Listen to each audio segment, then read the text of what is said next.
Welcome back to Outdoors with Larry Ray on ESPN 790 AM. Brought to you proudly by Sportsman's Warehouse and the Tennessee Wildlife Resources Agency. You're listening to the best of Outdoors with Larry Ray 2019.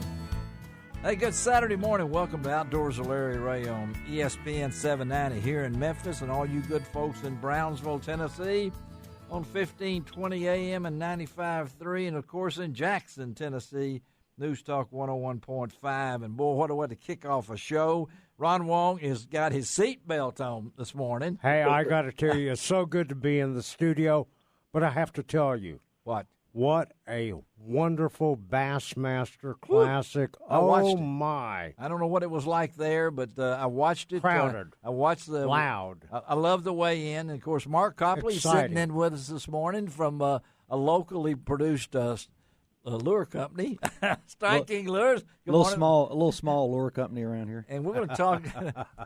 Mark and Ron were both there at the Classic. I felt like I was there. The weigh-in was just unbelievable in Thompson Bowling Arena. They broke all the records. They absolutely I'm going to did. tell you what, the expo was awesomely crowded also. It was it's by far one of the best ones that I've been to, and I've been to a lot of good ones, but the crowd showed up and showed out, and it was a spectacular event.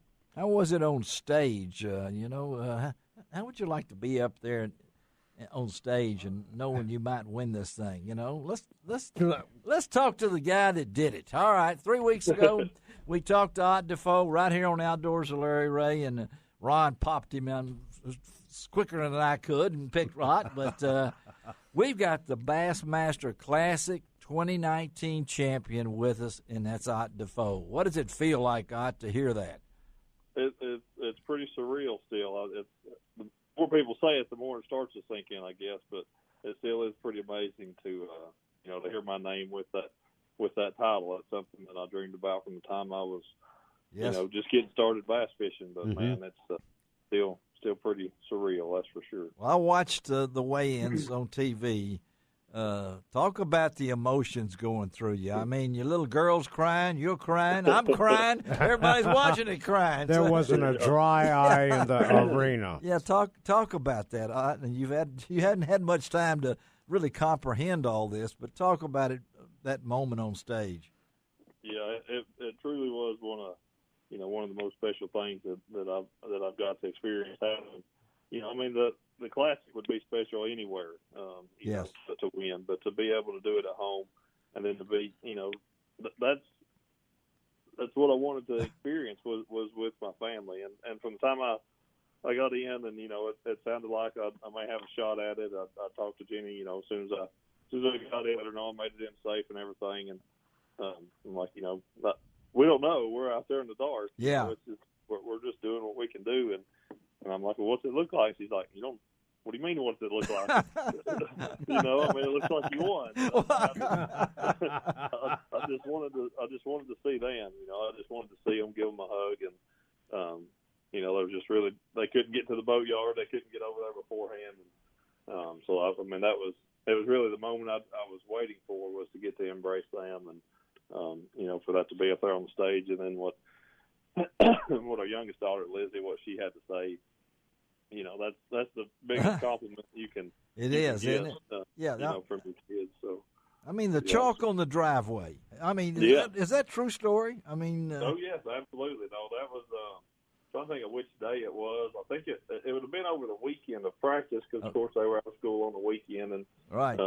I got home one day and got parked. I didn't notice it when I parked.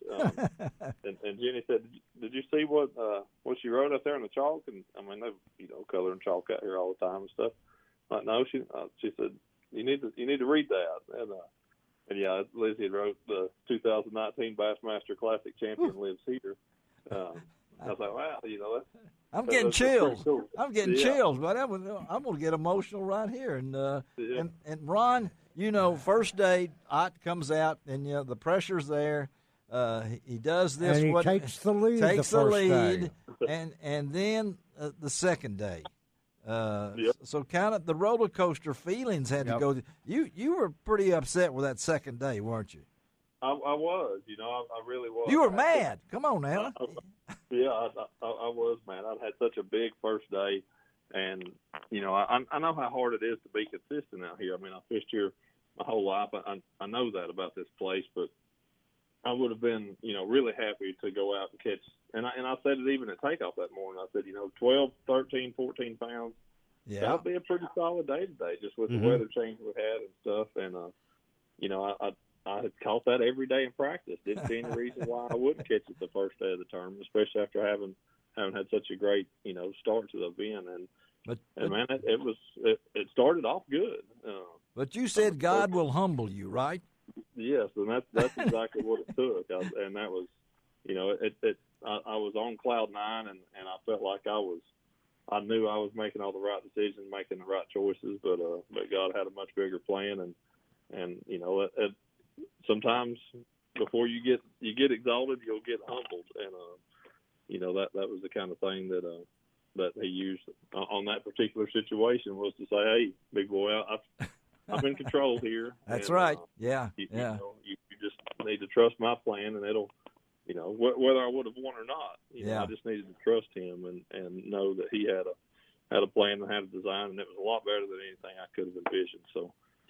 Well, Ron, I know, Ron, from the technical version of this thing, you were spouting out some of those things he was using to, of course, those things kind of jump out at me when I see the names of these things. The Storm Arashi vibe, that sounds like something I did. But talk about that. That Ron. was, a lot of good lures out there today. But there again, one of the things that Ott did was he went and took a stock lure, and he customized it himself. He did. And why did you do what you did? I mean, you took a red and black Sharpie.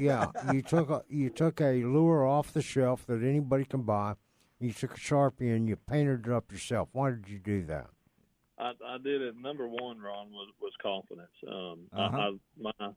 That color, that rusty crawl color, it's a decent color, but I like a lot of orange on my crawdad type stuff this time of year, and in that off colored water. I like some red on it, and I like some black on it. We've got a red crawl, which is a really solid red bait with some darker stripes, and it might have would have worked, and that rusty crawl might have would have worked just straight out of the pack. But I wanted one that was kind of in between. I wanted some orange, I wanted some red. And you wanted some black lines in it that it didn't have also. Yeah, that's right. And those lines are actually there on the bait, but they're kind of just the lines actually are red, and I wanted a black just to really contrast with that bait. And, the water was pretty off-colored where we were fishing, and I wanted it to be something that would show up and, hopefully imitate those crawdads and stuff that those largemouth and smallmouth both were feeding on. Again, we're talking to Ott Defoe right now on Outdoors with Larry Ray, the 2019 Bassmaster Classic champion, right out of the Knoxville area. Grew up, I think you were in the tournaments when you were 12. You've told us, and fishing the lakes and everything with your dad. So you look back and you're 33 years old, and you're at the top. So does this change Ott Defoe or? No, absolutely not. I mean, it's career-wise, accomplishment-wise, it's huge. But I'll still be the same old me till the day I die. So no, it's it doesn't change anything about who I am or the way I'll do things. And so you're not changing church to go to a bigger church now. You're going to keep that church. You're still going to be what, Lacey, or what is it? What's the church you go to? Lions Creek Baptist Church. Lions Creek Baptist Church. Yeah. Okay, I just want to make sure you're not. Is that First Baptist of Lions Creek? No, that's it. One of your biggest sponsors is Bass Pro Shops. Yeah. And Nitro Boats, and you've been with them for a long time. But, I heard a rumor that you were in the weigh-in line and you had a phone call that you had to take right in the middle of an interview somebody was doing from a guy named Johnny Morris. Really? Is that? Yeah. Now, is that not true? Yes, it is 100% true. Yeah, that was. Now I'm getting really goosebumps. Now this is getting good. Yep. So we were back there backstage getting ready to go through, and Rick Emmett with with Nitro. Bass Pro was there, and he said, "Ott, I've got somebody on the phone here that wants to talk to you." And he wouldn't do that if it was just anybody. And, yeah. You didn't hang up on him, did you? No, absolutely not.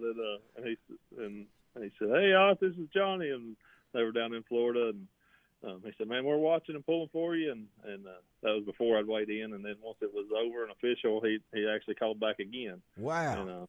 And wanted to officially congratulate me then. And well, I have to tell you, Ott, you and your family, what a treat it is for anybody that's ever been interested in fishing at all. Yeah. And for what you represent, and your kids, your little boy, he's dressed up in your jersey and everything else. Yeah, I ran a picture of that on my Facebook page. Yeah. You and your kids.